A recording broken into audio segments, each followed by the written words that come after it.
This one will drive you absolutely mad.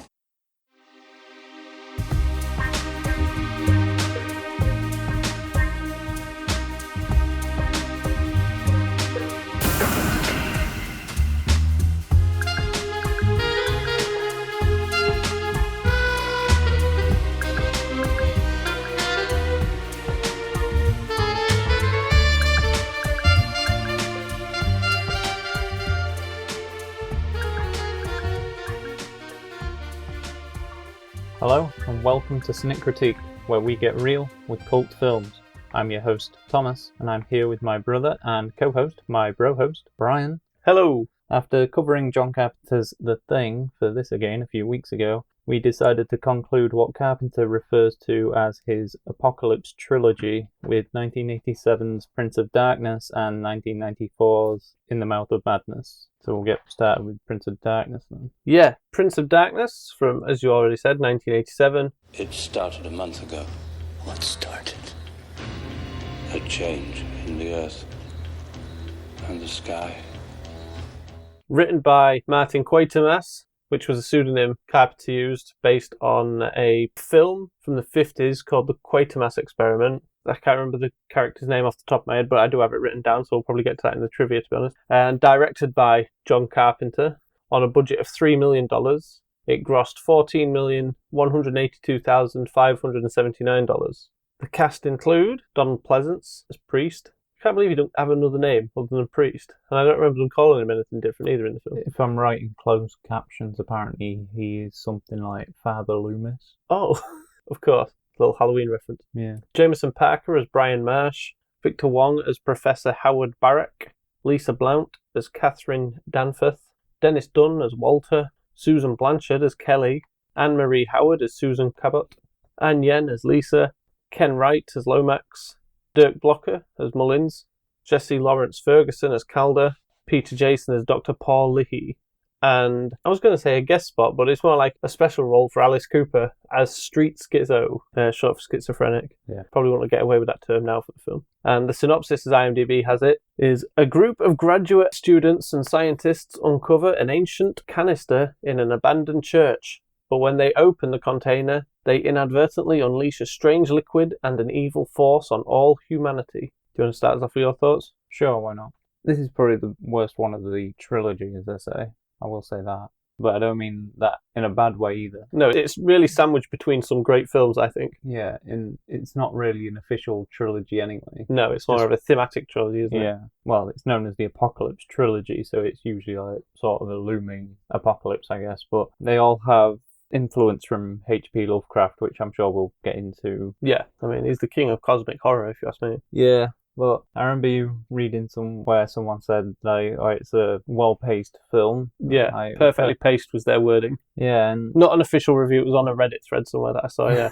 Yeah, but as the film is, it's quite, not really slow, but very tension building, and it is really good at pacing, really, when you think about it. It is really well paced. It builds tension up. The music's great for it, because it's Carpenter and Alan Howarth who do the music for it. And it is all really well done. Yeah. But the story itself and the characters, they're not really anything. No. As you mentioned, like in terms of score and the pacing to build tension, I think he did that better, 10 years earlier, would it be? In Halloween? No, it's 11 years earlier. Assault on Precinct 13. Yeah. For me, I thought this was almost a copy of Assault on Precinct 13 because they're trapped in the one location. Yeah, I thought the same thing. And I don't think it's as good. No. I mean, this isn't bad, but on Carpenter's metric of what good films he has, I don't think this is even approaching near top.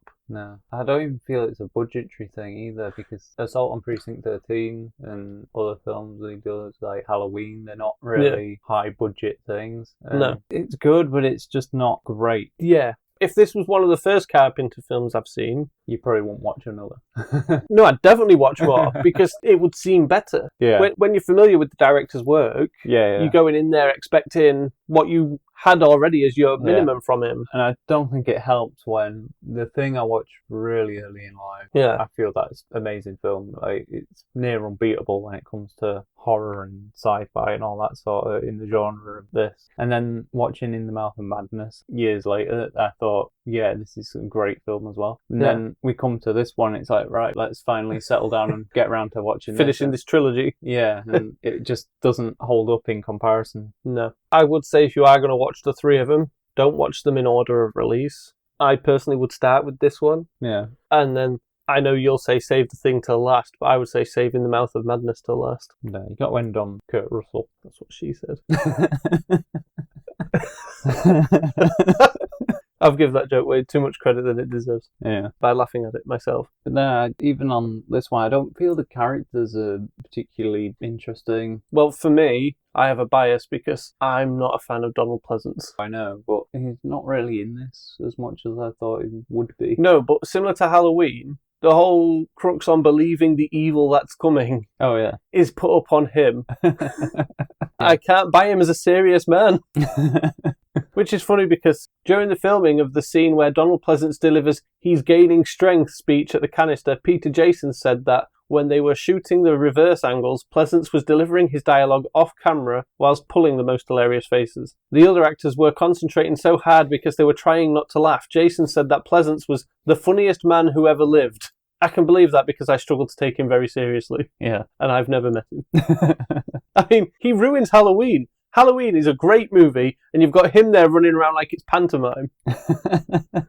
And he tries to do the same in this, but they'll just lock him in a room for a bit. I think he's more reserved in this. Yeah. But I was more of a fan of Peter Jason's character anyway in this, Dr. Paul Leahy. Or Leahy. Yeah, because there's a particular scene, I think it's about halfway in the film, and he decided he's going to do a trumpet sort of routine with his mouth, where he makes trumpet noises. Yeah. And I can relate to that strongly. But it's a great scene because he's... He's walking through the hallway after being in the kitchen sort of area, isn't he? And then he comes out and he's got a coffee in one hand, but also in that hand he's got his fag. Yeah. And then in his other hand he's carrying 2 apples, and then he's got some snacks tucked under his arm. Yep. And I just find that a really relatable character.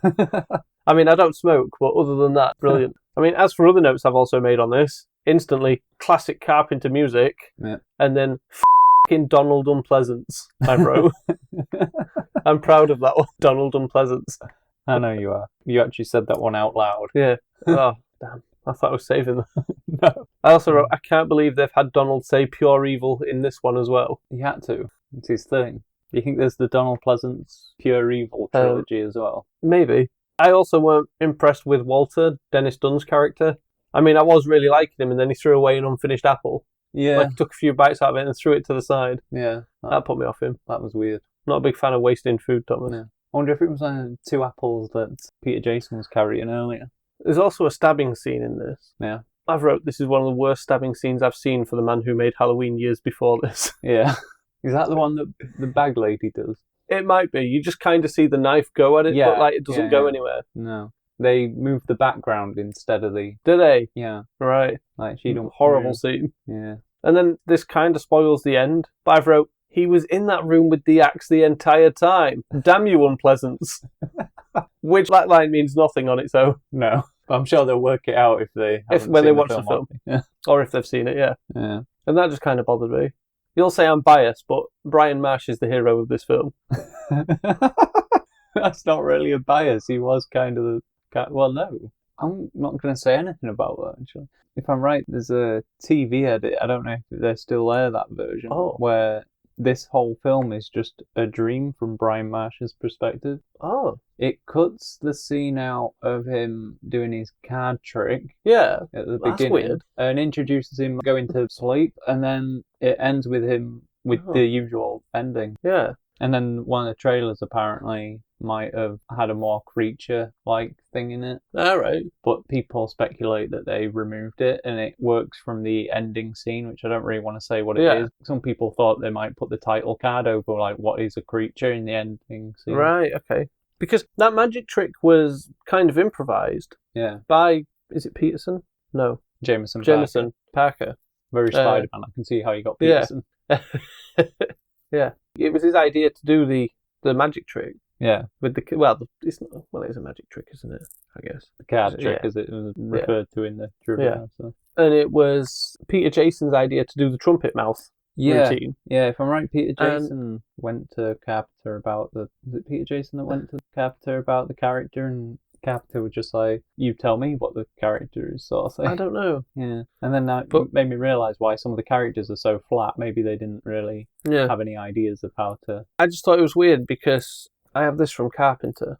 It says, it's one of my most controlled films visually. Every shot is basically set to a purpose where in some films I will let things go. I will let it be more loose. I'll let actors improvise. Every shot in here is specifically designed to communicate something. Yeah. And he credits the budget with forcing him to be more precise. Carpenter mentions the film died... that's irrelevant. Forcing him to be more precise. So that sounds like improv was off the table. You're not allowed. You know, like he's got this strict vision of the film. And then there's 2 examples instantly about improv. So I find that contradiction a little... I think actually they go to him before filming. So it's already... Oh, so it gets added into the... Yeah, retold. Because he told them to go to him with any information. And that's why, like, Peter... I'm sure it was Peter Jason. He said, like, about, like, oh, what does my character do? And Carpenter was like, you tell me, you're the character. So he came up with a few things to add to it. And Trumpet Mouth was one of them. that Fama Quatermass thing. He's credited as Martin Quatermass. The pseudonym is homage to Professor Bernard Quatermass, the lead character of the Quatermass Experiment from 1953. Yeah. And several TV series and film versions. Because there's also Quatermass and the Pit, which gets a reference for the next film we'll discuss. Yeah. But there was a Quatermass TV series, I think, also from the 50s. Yeah. And that's one of the inspirations for Doctor Who. So I'm looking forward to checking out this Quatermass. Yeah. So if I manage to find it to watch anywhere, I might do a little update on an episode about it. Or at least the Quatermass films that we can find. Yeah. In the original press notes, he was described as the brother of Bernard Quatermass, head of the British rocket programme.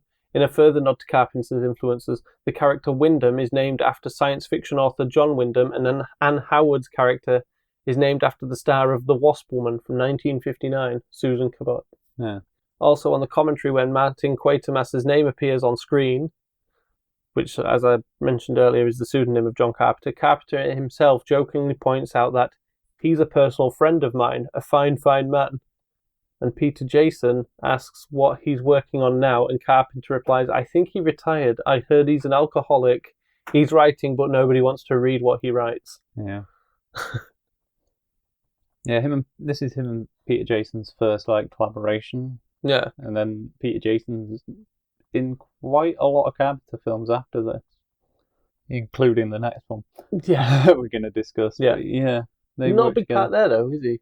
No, but he seems to have a lot of recurring roles in films after this, because I was thinking, when I saw he was in these 2, I was like, hope he was in the thing, but he wasn't. I mean, this film was shot over 30 days. That's pretty impressive. Oh, yeah. When you would say a regular feature film is about 3 months, 90 days, I think, is it, for a feature film? Or it is now, at least, for many feature films. Yeah. And some of the scenes, well, several scenes were shot at the University of Southern California, which was John Carpenter's university when he was studying film. Yeah. Because this film kind of revolves around having them team of characters inside the church. Yeah. And unlike Carpenter's other films, I don't feel these characters are particularly well fleshed out. No. They're very void of character. Yeah.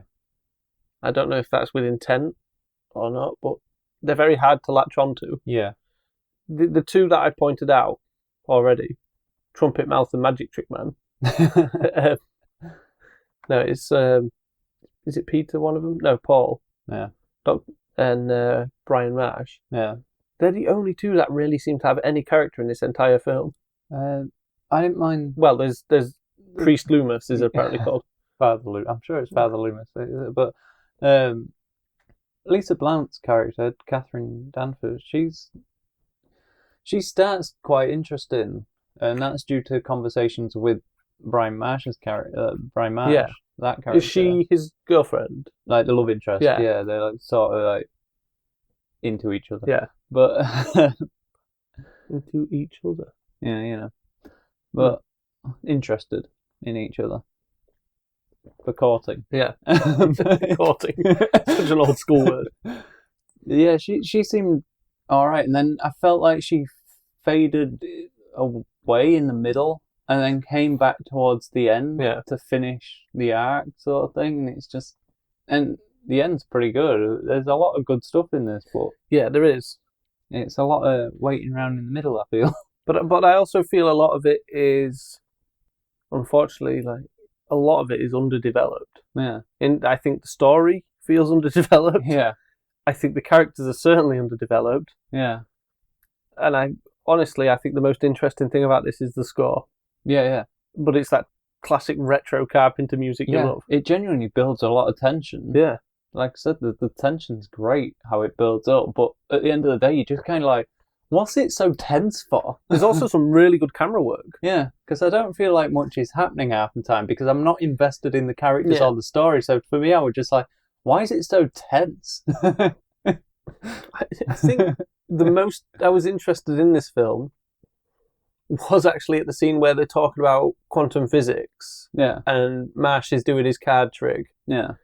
But I mean, the card trick I don't even think was actually relevant to the discussion. No. He's just doing it. Yeah. Which just adds this little character quirk that I quite liked. Yeah. And then the next time I was truly interested was probably near the end. Yeah. With the mirror. Yeah. But just before the mirror, there's like a liquid with the hand. Yeah, yeah. I don't want to say too much and spoil it for those that haven't seen it, because No. it is a pretty cool effect, even though it's quite simple. I'm going to say that. It looks really good. Did you read about that effect then? It's mercury. Yeah. So they were very cautious. Yeah, because you can get mercury poisoning. Yeah, they used a prosthetic hand. Right, that's why the hand looks a little... Yeah. Okay, that makes sense. I assumed it was a particularly rigid glove or something. Yeah, but it's that's why I think something like the watch don't fit right or something. Right. But then after that like mirror bit, there's like a bit, and it's like filmed underwater and all. Yeah, that was kind of obvious. It was underwater. Yeah, I just really like the visual. It looks good. Yeah, yeah, it's a great visual. That was probably one of the best things about it. Like I said, effects work, camera work, score. You know, it's some top tier stuff. Yeah. Exactly what you expect from a Carpenter film. Sadly, the characters really are underdeveloped. Yeah. There's too many. I won't even say there's too many, because you know how the thing is, and it's just really great, Yeah. and you're like, but you kind of get invested in what's happening. Yes, it's so close to the story as well. Yeah. I think it's because it's so simple as this. I don't know. With the thing, their characters are unique to them, if you know what I mean. Yeah. This, I was having trouble at following some of the characters. Yeah. Because they're not doing anything. It's like, which one was this? Yeah. What are they?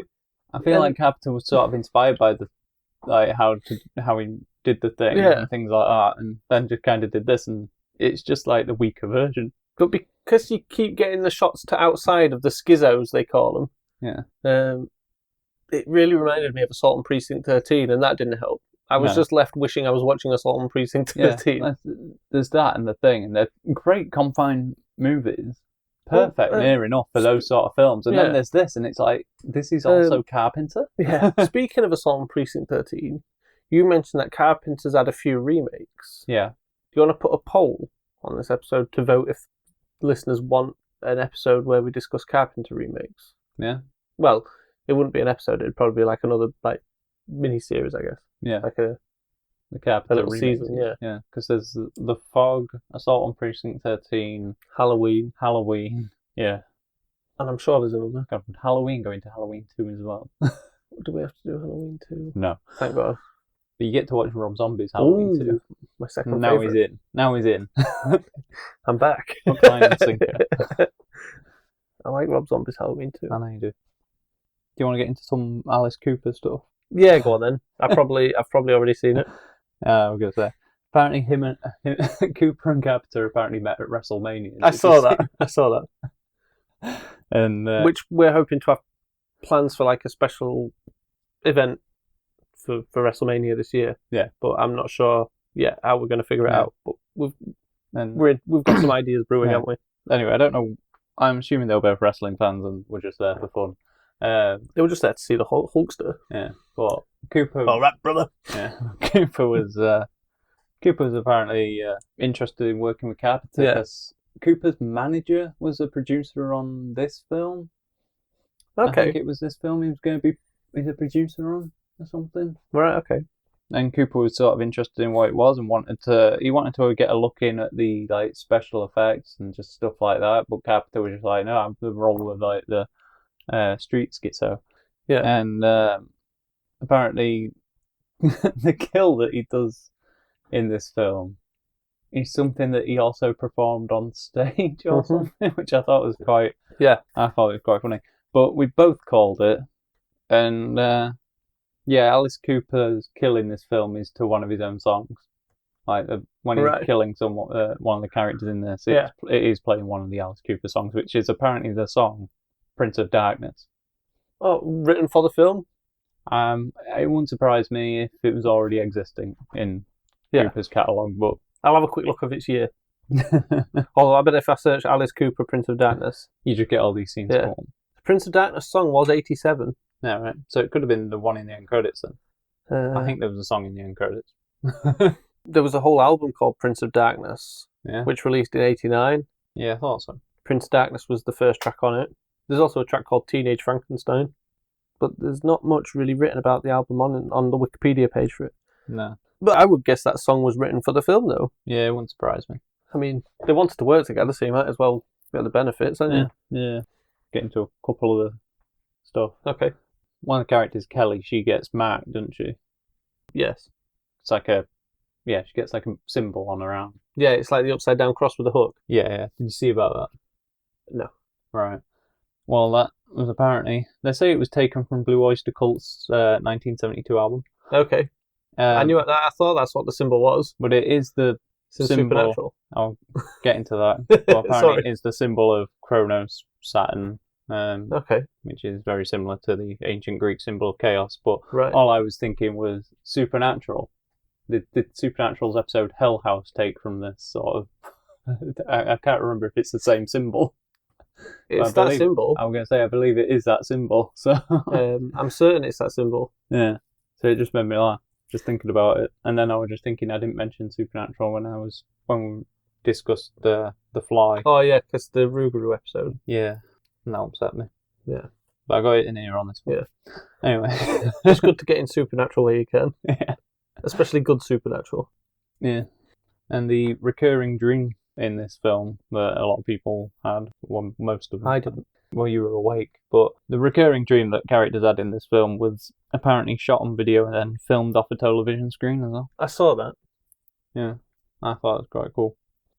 One of my favourite bits of trivia in this, though, was that thing was supposed to be like from 1999 or something like that. What? That vision they have, it's supposed to be like 1999. Oh yeah, it gets mentioned at the end, doesn't it? There's like a weird like monologue thing at the end. Yeah, and it just made me laugh because one of the bits of trivia were just like, and in 1999, Arnold Schwarzenegger's End of Days. Great film. Yeah. Well, I like the idea of them being same universe now. Yeah. Yeah. It could work. Well, you think there was like an army of mob for that, weren't there? Working? Yeah. So. Yeah. Oh, now I feel like finding my own little trilogy with this then that. The real Apocalypse trilogy. Yeah. No, I thought you were going to say because of the dreams thing that the genesis of this project, they use the word Genesis. How would you use the word Inception? I guess Genesis is biblical. I'm going to say it's biblical. And Phil Collins is biblical. The idea came from Deborah Hill describing a dream she had of a vague dark figure exiting a church, which filled her with dread. Yeah. And then, obviously, being the loving husband he is, he was like, I'm going to develop this story and hope to recreate the fear in reality. Great, man. Yeah, I thought so. Yeah, I thought that was quite funny. Yeah. And obviously you mentioned about some of these characters working with Carpenter before, specifically Pleasance, but Victor Wong and Dennis Dunn had both worked with Carpenter before. Yep. And their characters and Donald Pleasance's character were written specifically for them, apparently. Yeah. Due to enjoying their collaborations. Yeah. Which I thought was nice. Yeah. Dennis Dunn and Victor Wong were on Big Trouble in Little China. Yeah. Yes. Yeah. Sorry, I should have said that. Yeah. A superhero movie. I feel like I hate this movie, and I don't. No. Or I feel like it's sounding like I hate this movie, and I don't. No, it's a good film, but at the end of the day, when you're comparing it to Le Carpenter's work, where he's done similar things... If anything, I'm more frustrated at Carpenter not doing a better job, because I know he was capable of doing a better job. Yeah. But weren't this one his first one after the studio? Like, this was his first... I've got it written down somewhere. He'd just been doing films on big studio thing, then this was the one where he went back to basics. This was his first film that he made independently since Escape from New York in 1981. Yeah. Not only because of the box office failure of his previous film, Big Trouble in Little China, but also his frustration working with the studios. Yeah. I think part of it kind of comes from that film is ever evolving, and I think by the time he's going back to the low budget stuff and non-studio, I think just hitting that at that time, because films had gotten much bigger in that time. 80s helped pioneer a lot of effect stuff. And but 80s was also like the big era of video nasties. Yeah. Which is a good job in a way, because that means video rental was probably at its peak. Yeah. Carpenter even says apparently this film died a swift death in theatres, but found life like many of his films on video. Yeah. Because I'm not sure if he's ever actually had a big box office success. Probably Halloween, actually. I think Halloween. 'Cause Halloween's the one that actually got him the studio deal, wasn't it? Yeah. Yeah, because he'd done Assault on Precinct, Halloween. That's why I was surprised when I read Escape from New York. It was independent. Yeah. Yeah. No. When you watch it, though, it's kind of obvious. Oh, yeah. It's a great film, though. I love that one. But to me, all this proves is that studios don't recognise really what audiences want. Yeah. Because audiences seem to want the director's vision. Yeah. Because the director's vision is a full piece of art. Yeah. Whereas once the studio's involved, it's not about the art anymore. No. It's about making sure it's safe enough to get its money back. Yeah. Yeah. And art's more about taking a big swing, if you ask me. Yeah. I kind of want to point out two directors who kind of prove that people kind of want to see their vision right now, and that is like Tarantino and Christopher Nolan. Yeah. They get their films out. And the studios allow it, though, as well. Yeah. They get their films out just how they want them. People watch them and they seem to love them. Yeah. You know, and even if they don't like them, there's a lot of praise for it anyway. As from a technical standpoint and everything. Nolan's the biggest surprise out of them for me. Yeah.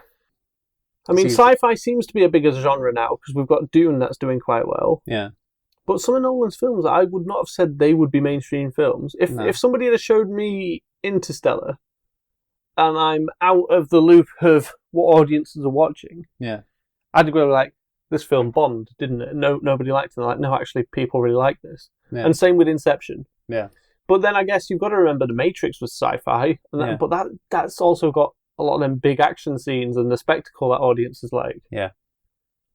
But the Nolan film that really surprised me doing really well was Oppenheimer. Yeah. Because biopics are kind of a niche genre anyway, especially if it's not about a musician everyone loves, and they're like, So then it's like, you know what? You know that guy that helped make the atomic bomb that just like nuked a load of people? Yeah. Like, yeah, it's like going to make a movie about that. And it's going to be a box office draw. Well, if I'm right, some people were like, I want to say tricked into watching it because they didn't really know what it was. Okay. Yeah, they didn't know what it was. Well, that's on them. And it was marketed as what it was. They still enjoyed it, but they didn't really know what it was going to be. Like, some people thought, like, I'm sure someone thought it was like going to be a noir thriller thing. Okay. Kind of wish it was now. For me, the film could have been anything, apparently. Starring anybody. Yeah. That's watching a cameo kills me, though. You know what? If he was in it, I'd probably watch it again. Do you not remember? Oppenheimer's confused about what to do with the bomb, and he's like, "Go on, do it! Do it! Kill me!" You don't remember?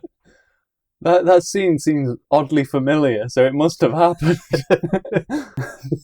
Is there also a scene where he says, "Come with me if you want to live"? No, that'd be stupid. That won't work. You sure? Sir, I've seen that film 3 times. I also find the length of Oppenheimer surprising, that there weren't people complaining about it. When you have films like The Batman, Beau is Afraid, and everyone's like, these films are too long. Yeah, but they didn't have Christopher Nolan directing, did they? Batman once did. Yeah, once did. 3 times, Barry. I'm going to bring us back round to the film. Yeah, sorry. I've got one more note, I think. Okay. I've read everything else on why I noted as interesting. Is it about Donald Pleasance not liking driving? No, but that was funny to read. I'll let you go on about that, see if you've got it there.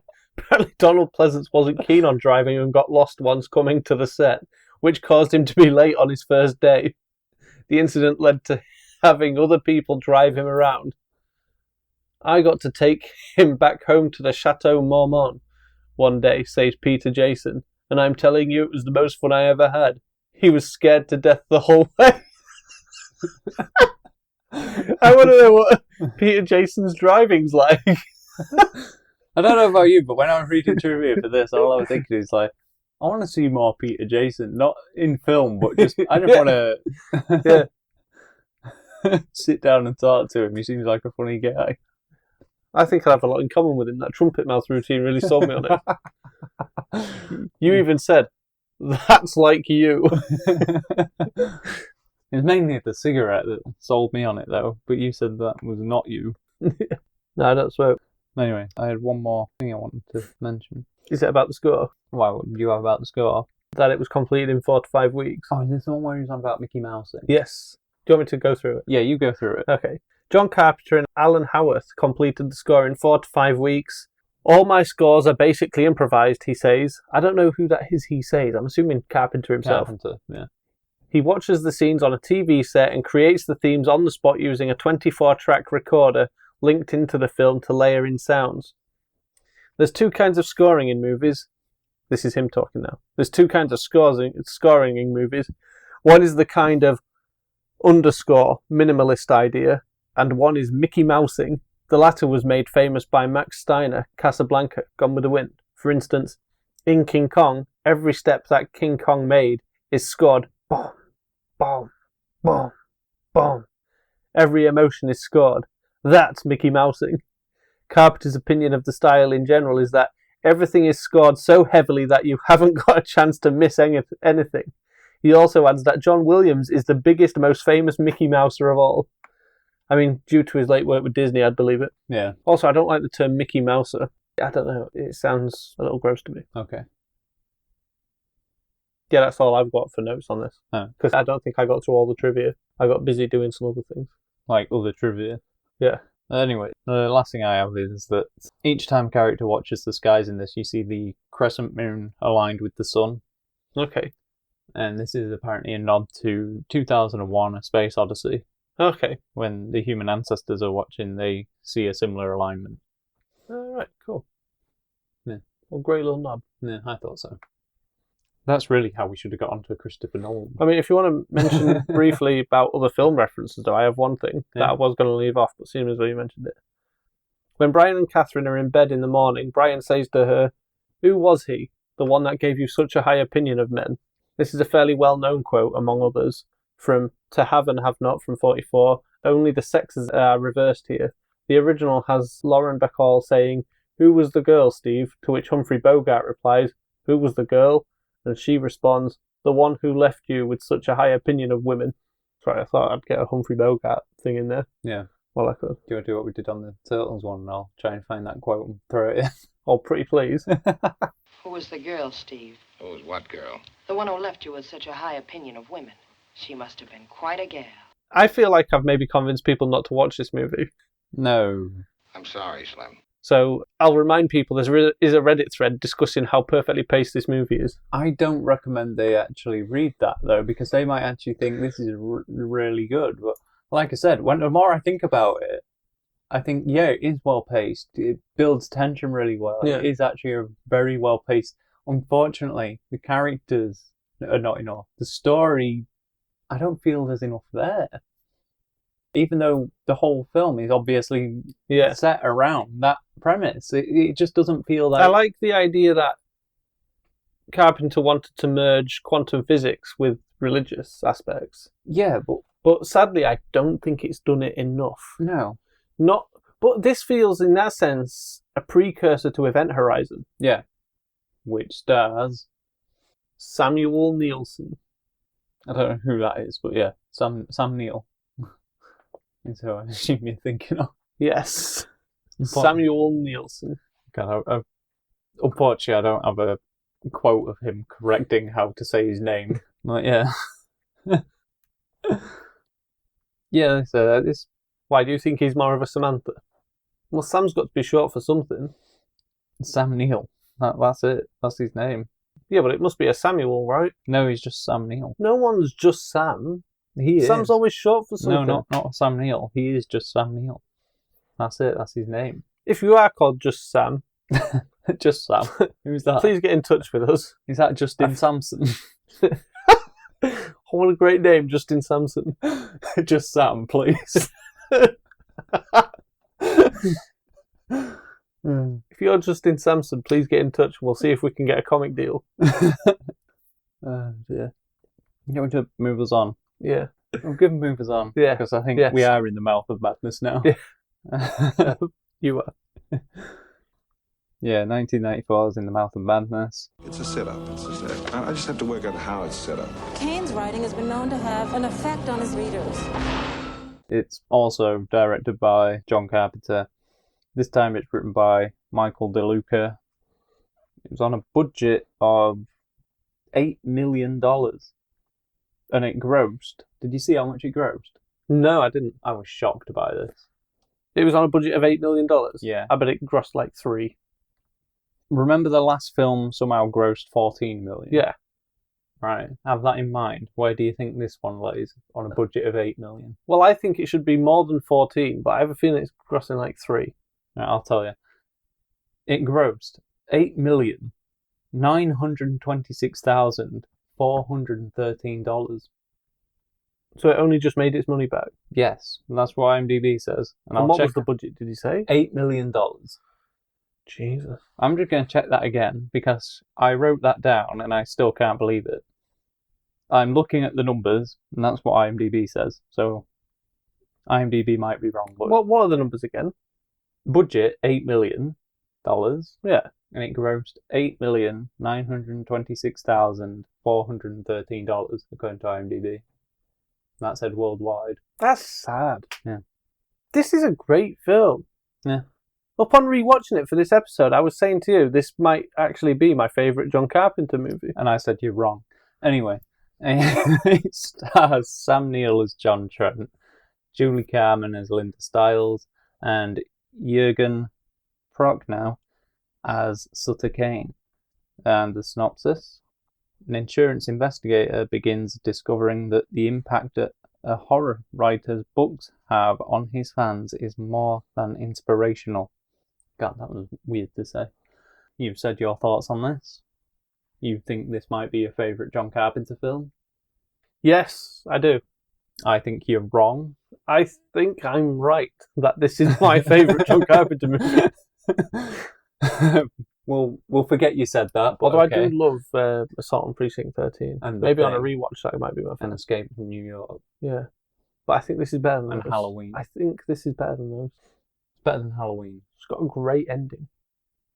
I think you I just love fell the in love ending with to this. Sam Neill and yeah. No, 'cause Sam Neill Goes that's the- Crazy trilogy. I'm not a big Sam Neill fan, but the Sam Neill Goes Crazy trilogy. Which we've covered 2 of on this podcast. Yeah. We've got the last one to do in here. Well, Sam apparently Neill. there was, when I Googled Sam Neill Goes Crazy films, the one that I deem as one of them, that French film, European film, is it Possession or Possessor or something? Yeah. Wasn't mentioned. Is Robert Pattinson still doing the remake of that? I don't know, because he's also supposed to be in an Apple Plus sci-fi series, Yeah. like Necromancer or something. It's just that if he is, then I feel like we should wait until... But that brings up, when you Google anyway, Sam Neill Goes Crazy films, it brings up The Omen 3. Yeah. Well, is it David Warner's in this? Yeah. And he was in the first Omen. Yeah. So, got 2 Omen actors in this. And we also have 2 voice actors from Batman the Animated Series. Because, I mean, I love the fact this opens with John Glover. Yep. Who is the Riddler in Batman the Animated Series. But Yep. people most likely recognise him, I guess, as being Lionel Luthor in Smallville. Yeah, probably. But he was also Thingy's dad in in Shazam, wasn't he? Yeah. He's the crazy guy that's supposed to be Thingy. I forgot what these characters are called in the comics. Jason in Batman and Woodrue. Robin. Jason Woodrue. He's Jason Woodrue in Batman and Robin, who basically creates Poison Ivy. Yeah. And he's right. I get these movies mixed up, and it doesn't help because I don't think I've actually seen either of them. Payback with Mel Gibson, Yeah. and Ransom. He's definitely the villain in one of those. All right. It'd be great if it was both of them, though, wouldn't it? You just go out for Mel Gibson. He's great in an episode of Miami Vice. Let's get that in there. And I'm not a big Sam Neill fan anyway. The The films you've named are the only films I like with him in that I'm aware of. There's Assassin Club from the other Oh, year. I did quite enjoy that, yeah. Oh, and I don't mind his Merlin films either, to be honest. Event Horizon. You do like Event Horizon. Yeah, but that's part of the Sam Neill Goes Crazy trilogy. That's a very good point. Let me think of Sam Neill movies while we're at it. I wouldn't stress yourself too much. Well, I am doing. But you asked for my films, didn't you? For my thoughts. Yeah. Do you remember him in... Oh, right, never mind. Instantly, I've put, I think this is my favourite Sam Neill movie. Yeah? I wrote that before the film actually started, though, so I wouldn't really count that. I've put, this opens with John Glover, exclamation marks. Yep. I was quite excited to see him. Sadly, he has little input on how the film plays out. I then wrote, Sam Neill wears a horrid-looking, ill-fitting suit, even by the 90s standards. I wrote, Kane outsells Stephen King. That's funny. I think I used that as a teaser for this episode. Yeah. I put, Sam Neill keeps a horn in his glove box. Is that normal? And I don't mean a normal of Sam Neill. Did anybody ever in their days ever keep like an air horn, like you squeeze, like what you would have on a bike handlebars kind of thing, horn, in your glove box? Sam Neill does in this film. And then I put, this is some great effects work, as expected. And then I put, this tunnel near the end is cool as hell.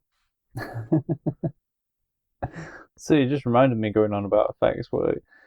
It made me sad when after we watched this film and I went to look it up and do some research and there was a reviewer on IMDb and he said that this is a great film and all this, that and the other, and then he said if you don't mind watching old films with old effects, and they said the effects work don't hold up too much and are rather laughable. And all I was thinking is just like, while I was watching this, I thought the effects were pretty good and I really appreciated how well it had held up. And at no point was I thinking, this is an old film. No, because you're older than it. Yes. As am I. And I was just thinking, who's calling films old from the 90s? But you remember when you were younger and you're watching them old 70s films, right? No, I mean, I guess the 90s films are old now. Because I remember thinking that 60s Bond films are old films. Yeah. But I don't really like to use the word old. No, they're really. classics or just like from another generation. Because depending on its importance as well in the cinema's history, it's an iconic film or a film of importance or a seminal film. And it always stays relevant, right? The word, but just the descriptor old just feels kind of derogatory and like, I don't like this. It's from a decade before I was born kind of thing, Yeah. you know, like... Yeah. It just made me laugh. Predates me and I don't like it. It's old. Yeah. I was just saddened where it was just like, if you don't mind watching old films, I'm thinking, it's the 90s. Yeah. It's John Carpenter. Probably some sap that just binge watches Stranger Things on loop. Probably. What a sorry life that is. I gave up after season 1. I know. That nostalgia bait weren't working for me. Yeah, no. I was the same. And the story was pretty poor. I didn't like any of the characters. No, all them kids were whiny and annoying as hell. I like David Harbour. Yeah, but he weren't one of the kids. No. And he weren't in season 1 all that much. It'd been great if he was one of the kids. What a phenomenal actor. They never reference why he looks 40. I would say that guy could get away with anything. I remember that. My last thought of this, and I moved a piece of the trivia there, because I thought it was important to put with it. Yeah. But I put, what an ending to a movie. This is probably one of my favourite movie endings. And I do believe that is one of my favourite movie endings. You don't have to believe that. You can insist it's something else, like you don't believe this is my favourite Carpenter film. Again, I think you're wrong, but okay. Well, the trivia I linked with it, it's the inscription of the doors off the Black Church apparently it reads, "Let these doors be sealed by our Lord God, and let any who dare enter this unholy site be damned forever." And personally, I think that brings context to the ending. Yeah. Yeah. And I won't say how or why. No. Watch the film and find out for yourself if you haven't. Yeah, if you don't mind watching old films, eh? Yeah. Old films. Yeah. Old films. Old films. I bet the year on the birth certificate starts with a 2. Whoa, 200 AD. BC, you fool. BC. One thing I did like is that apparently Sam Neill's character comes from New York. Yeah? Yeah. Why do you like that? Because if that's the case, that's the worst New York accent ever. Oh, yeah. He sounds just like Sam Neill. Okay, so... That New Zealander, Sam Neill, who I don't even think sounds like a New Zealander. He sounds close to English to me. New Zealand, even. Yeah. No, I really like this film. I think it's well paced. I think the plot is phenomenal. Yeah. And it's one of them films where it just goes by so fast. You're sad that it's over because you feel like you must have missed something. Yeah, I was going to say, we were watching the apparently masterclass of well pacing before with Prince of Darkness, and it felt like, yeah, it was well paced, but it felt like it had been on for its runtime, if not more, by about when you got halfway in. Yeah. And so this, you're thinking, oh, we're only halfway in, and it. Well, no, because I knew this plot. I was like, I know we're past halfway. You know what I mean, though. You feel it. You're halfway in, and you know the credits are rolling in a second. Yeah. But yeah, this is a this is a great one. Yeah. It's not my favourite Carpenter, though. Not for you. No. And I believe that. Yeah. But it's my favourite Carpenter. I don't believe that. Shall we do an episode where we rank Carpenter's films? Yeah. Yeah. Once we've covered his remakes, because that's probably an episode we'll do whether people vote on it or not, to be honest, so there's no point in doing the vote. Yeah, I don't know when, but we'll probably do it eventually. Well, we've got the big quiz coming up, so we could maybe do it after the big quiz. Maybe. Try to think now if there's a Carpenter film that I just don't want to watch. Well, there's some you haven't seen. There's not many I haven't seen. Yeah, same. There's only like 3, I think. Elvis. Yeah. The Fog. Yeah. Starman. Is it Starman? Oh, and there's Dark Star as well. Yeah. That's 4. I want to watch Dark Star because I want to know if it's. I want to know if the DC Comics. Well, that was my thought with Starman. Yeah. Yeah. I think I got tripped up on a quiz with that. Yeah? Yeah. I think I got the wrong film name because I was just thinking John Carpenter and I didn't realise he did both. Right. Or I got a bit mixed up and just said one, not the other. Can't think when. But I particularly like this, and I like that it wears its references on its sleeve. Yeah. Well, know, just from the title alone, isn't it? Yeah, because it's a reference to the Mountains of Madness from Lovecraft. Yeah. There's a lot of Lovecraft references in here. Yeah, I didn't even write them all down because I thought I wouldn't have enough space. I'm hoping I've got... Yeah. I think the book titles of Sutter Kane. Yeah, well, I'll get to it anyway. Yeah. Have you actually said what you think about this film? Oh, I said it was horrible and I wouldn't watch again.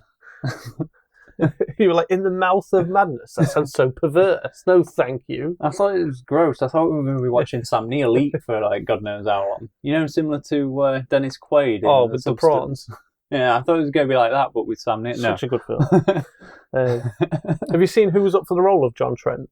Oh, I have all these written down, I believe. Yeah? Go for it then. One name I'm not actually familiar with, and I did look him up and I've already forgot what he was in, so I should have maybe known it. Yeah. Tom Berenger. Oddly, he's one of them names who he gets around everywhere, and I can never think what he's in. In fact, I think we've covered him already on here with something. Now I feel the need to go back, because I think I know where it might be. No, I don't know. No. Anyway. No. Did you see... I can't think. Anyway, Tom Berenger, James Woods, Michael Keaton. James Woods does go on to work with Carpenter, though. Yeah. Because he's in Vampires. Yeah. Gabriel Byrne. End of Days. Yeah, I'm going to say we can mention. And Ray Liotta. Yeah. who should have been in the movie you just mentioned. Yeah. The Substance. Ah, yeah. He was going to be the character that Dennis Quaid played. Right. But he died before filming began. So. That's a shame. I'll be honest, I think I prefer it being Dennis Quaid. That's because you never saw Ray Liotta do it. I know. Did you see who was up for the role of Sutter Kane? Did I write this down? Or was considered anyway. No, I didn't. Do you remember? No, I don't. You don't remember now, do you? I do, it's right in front of me. What are you doing? I was going to give you a clue, but I can't think of a way to say it. Oh. They're in one of your favourite films. Cellular. Oh, so now it's one of your all-time favourites. I thought it was you, so I just assumed. It's Rutger Hauer. Yeah, Or Rutger Hauer, yeah. Yeah. Rutger Hauer? I don't know. Rutger Hauer, I think, isn't it? I'm not sure. Yeah. I feel people are always changing it. Yeah, they do. He himself changed it. He was in Smallville, wasn't Yes, he was. He was in charge of the, what they called. They were in the Black Adam movie, strangely. he? Yeah. Intergang. Yeah. Intergang. What a stupid name. And also, James Coburn was considered for the role of Jackson Harglow. Jackson Harglow ended up being played by Charlton Heston. Nice. What do you think of the opening of this movie, like the opening credits scene? Because the score's phenomenal, Oh, yeah, the score's great. and I have some interesting facts about that. The score? Or the opening The opening score and the opening credits scene. Alright, get into it. The opening credits sequence was filmed by the second unit at a printing press in Toronto, Canada. The whole film, I believe, is shot in Canada. Yeah. It was obvious. Yeah. The main theme of the film that you hear during them opening credits was inspired by Metallica's song Enter Sandman. Yep. Carpenter had originally wanted to use the song but was unable to secure the rights, and instead composed his own theme with the help of composer Jim Lang and guitarist Dave Davies of the Kinks. Yeah. Have you seen what Jim Lang's famous for, score-wise? You know what? I wish I hadn't looked it up, so I'll just let you say it because you seem really happy about it. That hit TV show, Hey Arnold. Hey, football head. Yeah. Yeah. Also in the opening credits, you see a barcode for the books.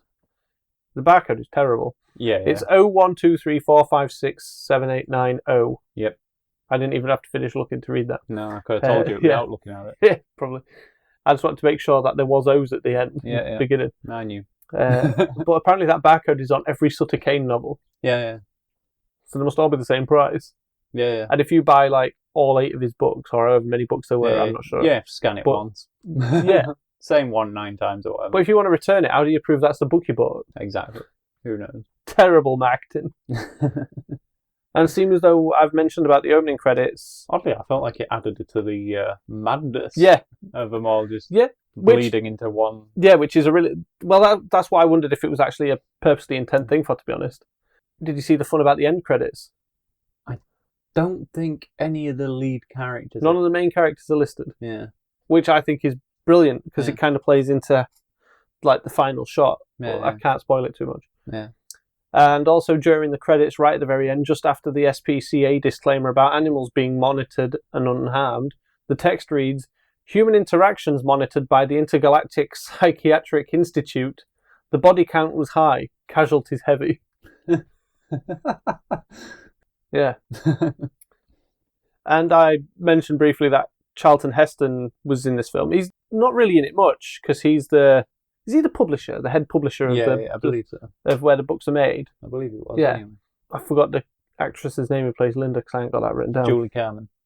Yes. Early in the film, she tells Trent, while they're in the publishing office with Charles Heston's character of Harglow. Yeah. She tells Trent, "If you realised everything you ever knew was gone, it'd be pretty lonely being the last one left." And that's quite funny with Charles Heston being there, because he's pretty much played the last one on Earth twice. Yeah. In Planet of the Apes and The Omega Man. Yeah. The Omega Man, I think, is a great film worth watching, because it's based on I Am Legend. I Am Legend actually more. They're the same book anyway. Yeah. Yeah, that's what I'm saying. Yeah. I think the book is I Am Legend. I thought it was Omega Man. I'm not sure, because I've seen the book with the I Am Legend title on, but they've probably made it bigger for marketing since the Will Smith movie came out, haven't they? Maybe. I could be wrong. I haven't looked into it. We could probably do that on That'd be pretty good. This Again as well. Yeah. I'd like to do a This Again. Yeah. Would it be This Again, or would we still call it This Again? Keep calling it This Again. It's going to get longer, isn't it? This again. There are some people that go into the argument of it's not a remake, it's another adaptation. So, well, it is another adaptation, yeah. Like some people probably argue that the Thing was that as well. But I'm not too fussed. Depends how you want to look at it. Yeah. Because for Carpenter, I think it kind of was a remake. Because he saw himself... Because he was so inspired by that first adaptation that he was willing to make it again, kind of thing. Yeah. That I don't think he really saw himself as adapting the book as remaking the original more faithful, in a way. Yeah. A lot of this film is set in a town called Hobbs End. Yeah. Hob is apparently an old word which was used to refer to devil. Yeah. I don't know the history of that context or anything. I just remember thinking two things. One was Old Hob from the IDW Teenage Mutant Ninja Turtles. Oh yeah, I love Old Hob. He's great. And then I ended up getting a bit sidetracked and just thinking Hobbs End, Powerhouse Hob should make that his finisher in AEW. I got back to wrestling somehow. Yeah. So I apologise. Anyway, yeah, Hob was a word, apparently an old word, which used to refer to the devil. Yeah. The small town is named Hobbs End as an in-joke reference to the subway station where the alien ship is excavated in the movie Quatermass and the Pit from 1967. I told you it was coming up again. Yeah. But also, according to the map that the book covers create, because the book covers in the film create a map, Hobbs End would be located at the edge of Loudon, New Hampshire, near the Merrimack/Belknap county line, for those weird nerds that love maps. Cater to the weird nerds. Yeah. Yeah. I'm a weird nerd. Did you know this was Hayden Christensen's feature film debut? Yeah. Yeah. Paperboy. Yeah, when you told me. Apparently the people on the street watching the man as he breaks the diner window with an axe, they're not extras. No. They're actual onlookers, which I quite liked. Also, did you know there's a wrestler in this movie? Yeah, it's is it Wilhelm von Homburg? Yes. I mean, he was wrestling in the 50s Germany, so I don't think he's going to be particularly well known. And I think he might have done a bit of boxing as well. I believe he did, yeah. But he plays Simon, who's kind of one of the mob, whatever you want to call him. I was just going to say townsfolk, but yeah, all right. And this was his final movie role. Yeah. His final acting role, though, which was the only acting role I think he'd done since this, was in a TV series in the year 2000. Right. And that TV show's called Rosa Roth. And it looks like it's a German police procedural show, drama series that had been going a while. Right. Do you know what John Carpenter's favourite line in this film is? No. Reality's not what it used to be. I quite like that line. Is it? I thought you were going to argue that that's not his favourite line in this film. Why? Just for the fact you don't believe this to be my favourite John Carpenter film. I know, I believe John Carpenter when he says something. But you don't believe me? No. Okay. I mentioned Glover opens this film, doesn't he? Yeah. He's like a psychiatrist or a doctor or something, or a psychiatric facility. Yeah. Have you seen where that facility is or what that facility is? I remember reading, but I don't remember now. Okay. It's the R.C. Harris water filtration plant in Toronto.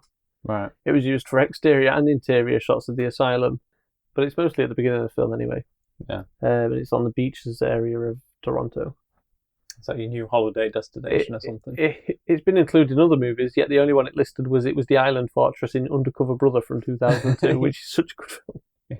And apparently filming can no longer take place inside this building following the September 11 terrorist attacks. Yeah. That event weren't good for film either. No, apparently not.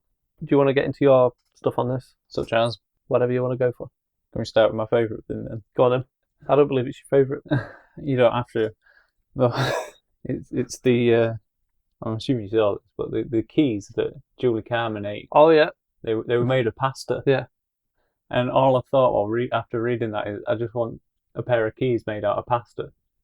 Only a pair of keys. Yeah.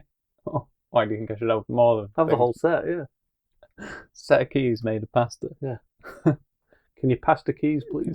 I just thought it was so weird. Like the thought of pasta. Yeah, I thought that was weird. I don't know why. I mean, the effects work in this are pretty great. That's top tier effects work for me. You make it out of pasta. Because there's when they're in there, is it a hotel? It says it's a hotel. It looks more like a bed and breakfast to me. It did to me with too. But with a reception area. Yeah. Anyway, when they're in the hotel, there's a shot of the church through the window. Yeah. Have you seen about this? Apparently, a lot of people have asked Carpenter and the cinematographer Gary B. Kibb if it's a matte painting. Apparently, it's not. It's a Russian Orthodox church in the middle of nowhere. Yeah. I look in the middle of nowhere is in quotes. Yeah. Which I find funny. It's great though, isn't it? I mean, yeah, because that's in a really good scene because he's like, no, we're not in the book or the book isn't happening kind of thing.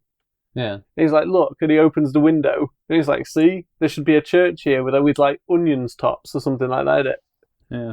And she says, if you've read the book, you'd remember it's the window facing whatever, and opens her curtains on her side of the room, and there's that church. Yeah. It's like, oh dear. I mean, I think it really blends their reality and and the crazy and the fiction really well. In a way, a David Lynch type thing. Yeah. Yeah. Although with David Lynch, whatever you're watching of his, you're never sure if it's a dream. Whereas here, it kind of splices between, I think. Yeah. In fact, if David Lynch had made this, it'd have been really wild, wouldn't it? Oh, yeah. Yeah. It'd probably have had Kyle MacLachlan in it as well. Well, I kind of wish it was him now instead of Sam Neill. No, you don't. Yes, I do. No, you don't, because then you wouldn't have had your Sam Neill. Orson. Then you wouldn't have had your Sam Neill Goes Crazy trilogy. Yeah, well, because apparently there's The Omen 3, which I'm pretty sure I've seen. I'm going to be honest with you, I don't think that can be part of it, because that's part of another franchise in itself. Well, so's this. Part of the Apocalypse trilogy. I don't feel that's a real trilogy after watching it. Okay. I just feel like it's what he considers his Apocalypse trilogy, because they're very Lovecraftian in comparison to his other works. And I'm glad you brought Lovecraft up. Yeah. The Sutter Kane character, this is some trivia I find quite funny. I've got two parts about this.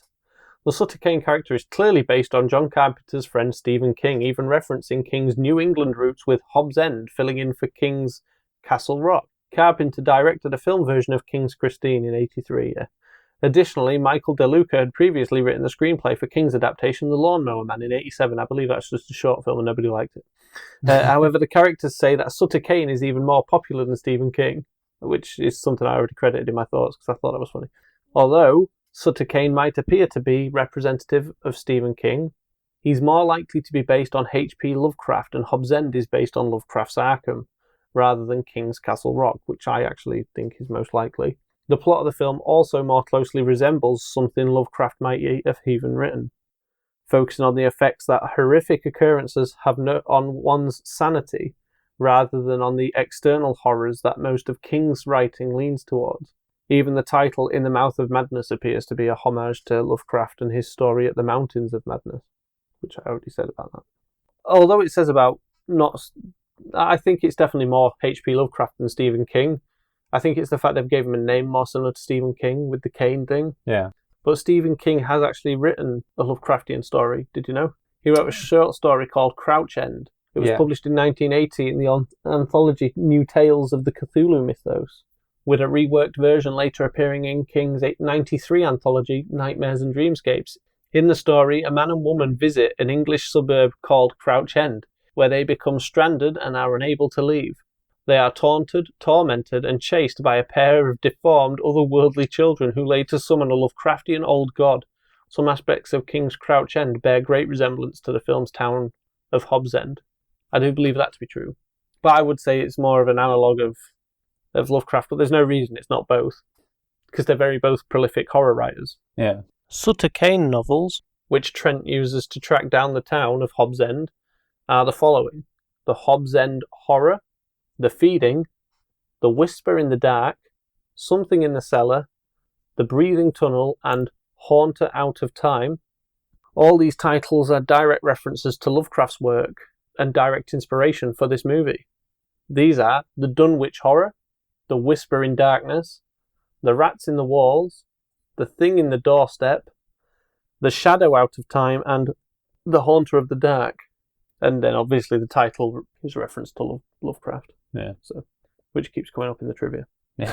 I'm going to say, when looking this up, all I felt I was reading was Lovecraft. Yeah. Lovecraft. And I thought I might compile this into bit on its own, but I never did. In the film, the works of Sutter Kane are occasionally quoted. Most, if not all of these quotes, are actually taken directly from several Lovecraft short stories, with some adaptations to fit them into the film's story. Most notably in the scene where Styles reads to Trent, as he gazes into the abyss.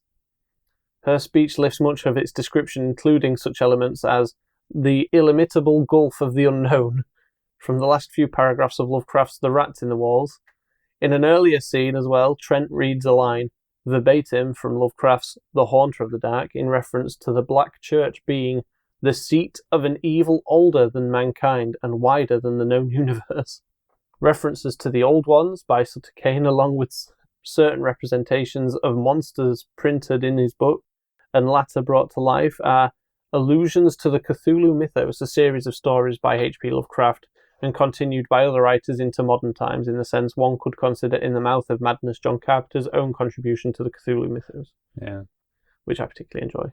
The hotel in this film was named Pickman. I keep wanting to say Pinkman, as in Jesse Pinkman from Breaking Bad. It was Pickman, which is a reference to the short story Pickman's Model, which was a Lovecraft story. Yeah. Which brings me to Mrs. Pickman. Does it? Yes, the owner of the hotel. All right. Towards the end, we get her as a creature. It was originally going to be a man in a suit prosthetic, but Carpenter didn't find it convincing enough. So they basically used a miniature.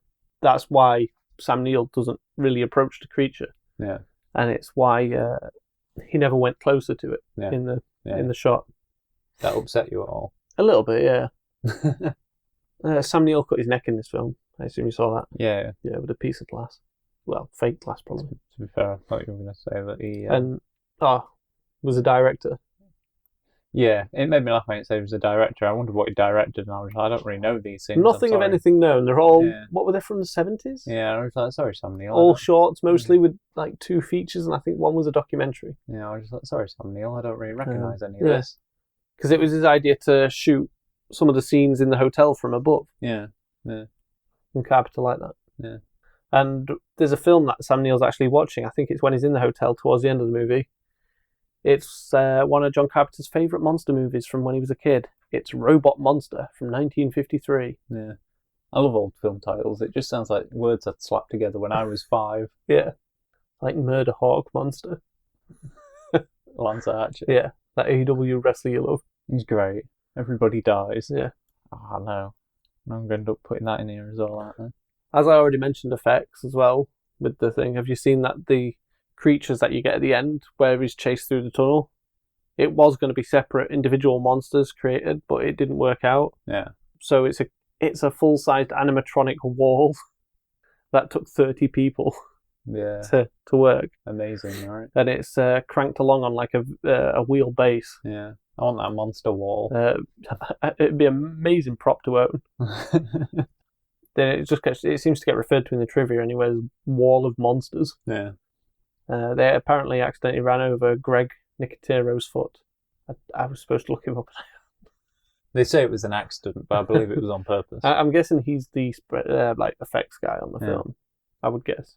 And there's a scene where Julie Carmen's head spins around. Yeah. When she's like on all fours. I could have brought this up earlier. That's near the Keys scene, isn't it? Yeah. It's a stunt double wearing an upside down prosthetic mask. Yeah. To be fair, the mask is obvious. No, it wasn't. Okay, it wasn't. If you don't mind old effects. Yeah. And apparently the budget had to be shrunk from 15 million to 10 million. Did you see that? Well, it must have shrunk again because apparently it was 8 million. Yeah. I'm guessing that 10 million's in total and 2 was on marketing, maybe. I really don't know. These budgets are so thing out there when you start looking it up. Yeah. We should stop mentioning them, but they're very interesting. One of the big budget cuts was for the third act sequence that saw the entire town being swallowed up into the book. Yeah. But writer Michael DeLuca came up with the idea of the book paper illusion that sees Sutter Kane rip himself like a page in a book, which I thought was... That's a really good bit, I think. I'm going to say, that's a very unique visual in comparison to what they were going to go with, so I kind of like it more. Because it is a great bit, that I think. Yeah, because it was originally going to be, instead of letting the monsters from the other side into our world, it was originally going to suck the entire town into it, into the book. Yeah. When this proved to be too costly, an effects artist over at Industrial Light and Magic recommended that instead he tears himself apart like paper Although here it says Michael DeLuca instead came up with the idea. Yeah, I thought I'd read someone else, and then Yeah. I ended up writing DeLuca. But maybe they collaborated on it together, and then... Yeah. That's the thing with the trivia. You get some contradictory pieces. Yeah. And one of my favourite things, which might be a little spoiler, but something probably fun to look out for if you're watching the film, is Sutter Kane says, "Did I ever tell you my favourite colour is blue?" And then you realise throughout the entire film, whenever an actor has a close-up, their eyes are blue. Yeah. I don't know what I It thought apparently of that. proves Sutter Kane's power and influence over Yeah. the township and whatnot. But Mm. I think it's a pretty good idea. A subtle one as well that you don't realise. Because even on a rewatch, I don't think you would think about it. Nah. I will now, though. And then this is a spoiler, so if you haven't seen, shut off. At the end of the film, there's a movie poster. Look at the movie poster, and you'll realise that the actual credits that belong to this film are in that movie poster. Yeah. Apart from the 3 leads are there as their character names. How's that? That's less spoilery? Sure. I don't think that spoils anything. Cool. Good. Just a poster. Yeah. But that I think that's a great little detail, and I think that adds to just how much I love the end of this film. Because I really do love this film. Yeah? Yeah. It's really up there for me, and I think it might be my favourite Carpenter movie. These films like The Thing and Assault on Precinct 13, Halloween, they all have that great, like, grimy, like, independent rust charm to them, do you know what I mean? Where it's kind of unpolished. Yeah. This doesn't particularly have that unpolished charm, but I just bloody love it. Like, it's so well done. It's one of them concepts I really like as well, I think, where somebody gets driven insane. Yeah, I know. I like it. I really like it, I do. But it's not. It's definitely my top Carpenter films. Yeah. But you're not knocking like The Thing out of number 1 spot. I have.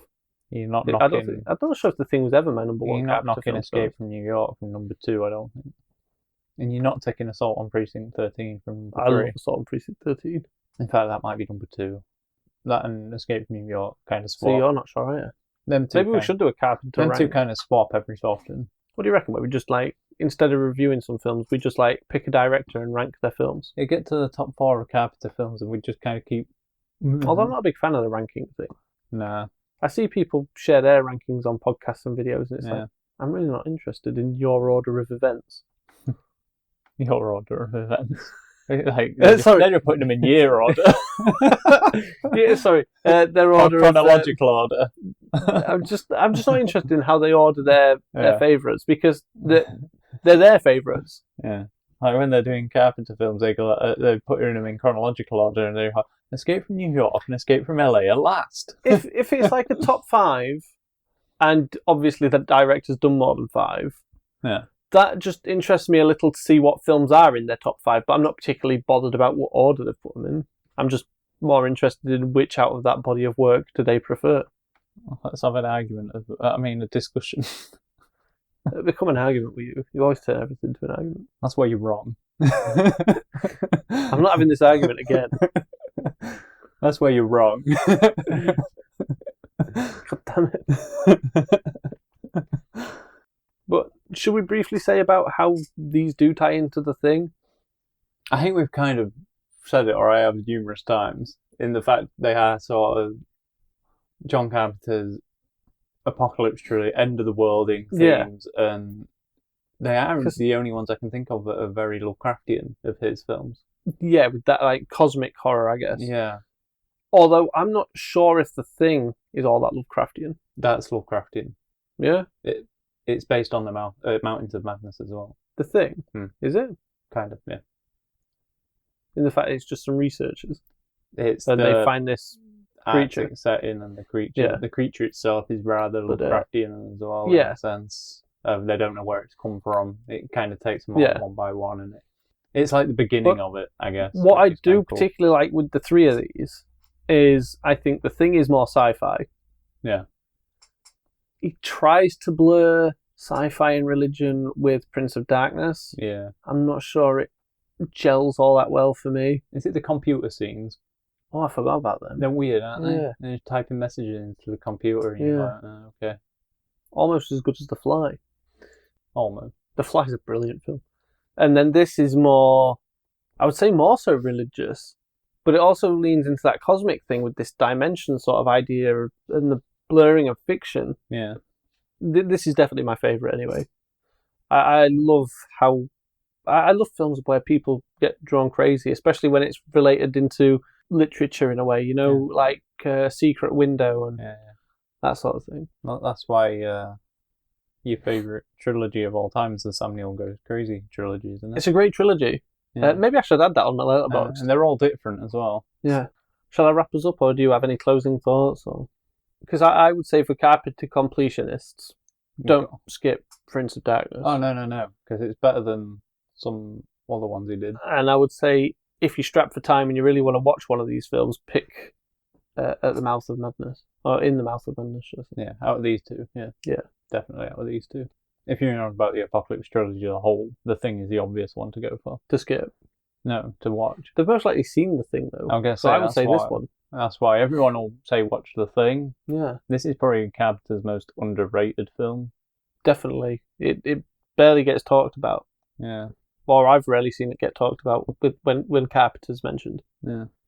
Prince of Darkness rarely gets mentioned, but I don't think it's as good as this. No.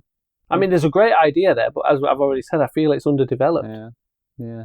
Did Carpenter ever worked with James Cameron? I can imagine them doing something really great together. You kind of want Cameron's setup and then, like, of characters, and then just, like, Carpenter, like, pull the tension. Right? Like a Thing Aliens merger. Kinda. It'd be a really good... That'd be a perfect movie. To be fair, yeah. It's got potential of being better than both, hasn't it? Yeah.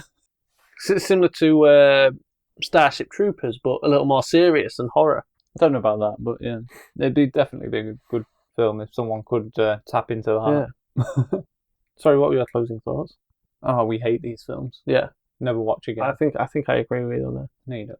Okay. No, they're great films. I don't think you can go wrong with Carpenter films, though. I think even at his worst, he's still they're still good. Yeah. Watchable, great. Like, I know we've seen The Ward, which was his last feature from 2010. Yeah. And I don't remember hating it. No, I remember just thinking, he just doesn't go it anymore, but it was an alright film. Yeah. It also felt like him kind of doing a favour, like, oh, you haven't directed anything, alright, I would like you to direct something. Yeah. And he's like, okay, I'll do it. You know what I mean? A bit reluctant. I think part of him was, my last one was Ghosts of Mars. I can't end on that, and then he just kind of went and did something a little more basic, and it's just like, it's not really what we want from you, though, is it, Carpenter? Ghosts of Mars is a great one. Yeah. I think so. I remember liking it. I haven't seen it in a good while. It's alright. If I'm right, I kind of prefer it over vampires. Oh, I have a soft spot for vampires. I know you do, but I think Ghosts of Mars. But if I'm right, I didn't enjoy vampires when we last watched it. I didn't not like it. It just weren't the film I remembered it being. Yeah, Ghosts of Mars for me, I think, just has that.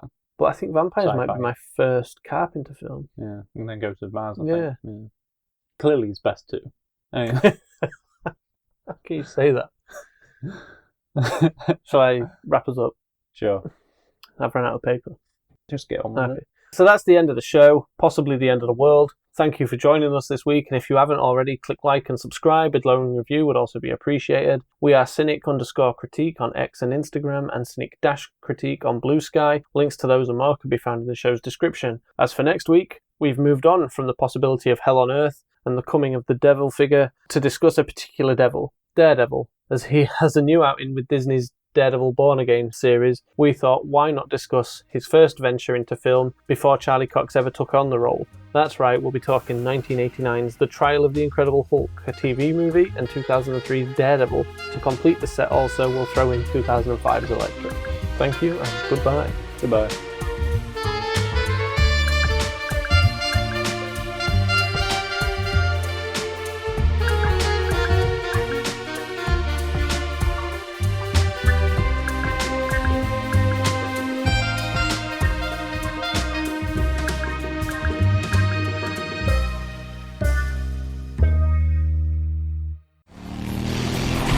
I hope justice is found here before justice finds you.